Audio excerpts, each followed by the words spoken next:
अस्सलाम वालेकुम दोस्तों इमरान खान नाअहल हो जाएंगे। अगला वज़ीर आज़म नवाज शरीफ होगा। बाजवा मुल्क में एमरजेंसी लगाना चाहता था। तो दोस्तों ये अल्फाज हैं हमद मीर साहब के।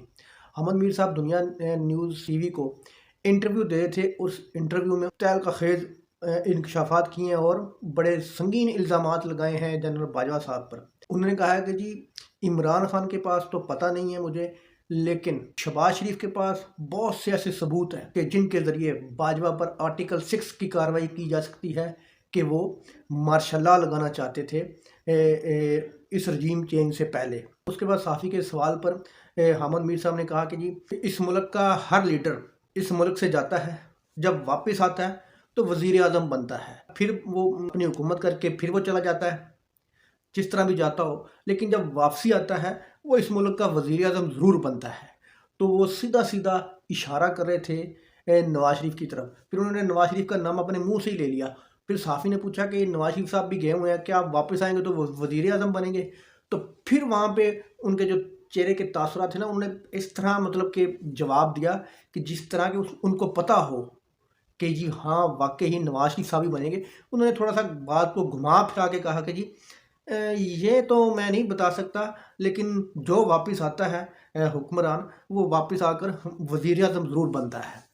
तो इमरान खान साहब के मुस्तकबिल के बारे में उस सहाफ़ी ने सवाल पूछा, तो उसके जवाब में हमद मीर साहब ने कहा इमरान खान नाअहल हो जाएंगे जिस तरह के नवाज शरीफ साहब नाअहल रहे हैं। अगर नवाज शरीफ साहब वापस आकर अहल होते हैं तो फिर ही इमरान खान अहल होंगे दोबारा। मतलब कि वो हमारी अदालतों के फ़ैसले एडवांस बता रहे हैं। हमारे चीफ इलेक्शन कमिश्नर जो मुंशी साहब रखे हुए हैं, उनके फ़ैसले हमद मीर साहब को पता है कि ये होंगे कि इमरान खान को नाअहल कर दिया जाएगा, फिर नवाज शरीफ साहब वापस आएंगे।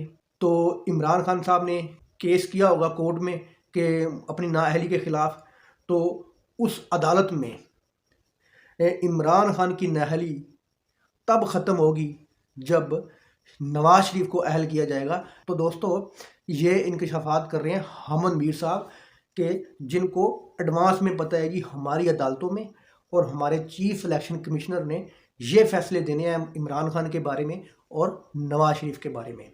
उसके बाद उन्होंने राहील शरीफ पर भी बहुत से इल्ज़ामात लगाए, कियानी साहब पर भी बहुत से इल्ज़ामात लगाए, और फिर वो बाजवा साहब पर आ गए कि जी इमरान खान जो अप्रैल में इमरान खान की हुकूमत गई है, तो इमरान खान ने जनरल बाजवा को जबरी रिटायर करने का प्लान बनाया हुआ था, जो कि प्लान जनरल बाजवा साहब तक पहुंच गया और तब उन्होंने इमरान खान को हटाने का मंसूबा बनाया। तो दोस्तों मेरा ख्याल है कि अगर यही इंकशाफात आरफ हमीद भट्टी साहब कर दें, इमरान रियाज कर दे, या साबर शाकर कर दे, जमील फ़ारूकी जैसा कोई सहाफ़ी कर दे, या अयाज मीर कर दे, समी इब्राहिम कर दे, तो दोस्तों उन पर 100 मुकदमात हो जाएंगे जनाब गद्दारी के। तो ये समझ नहीं आती कि ये टोकरा सहाफ़ी, इन पर गद्दारियों के मुकदमे क्या इन पर लागू नहीं होते? जिस तरह के ये सलीम साफ़ी आए दिन बकवास करता है, ये हामिद मीर आए दिन लगा रहता है, सना बुच्चा, आसमा शराजी जो कल उसने बकवास की है, जावेद चौधरी ने, उसके बाद मंसूर अली ख़ान।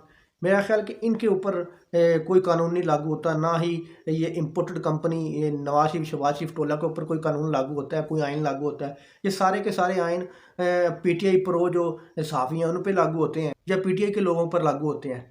ये लोग मेरा ख्याल कानून और आइन से बालातर हैं। दोस्तों वीडियो अच्छी लगी तो लाइक करना। अल्लाह हाफ़िज़।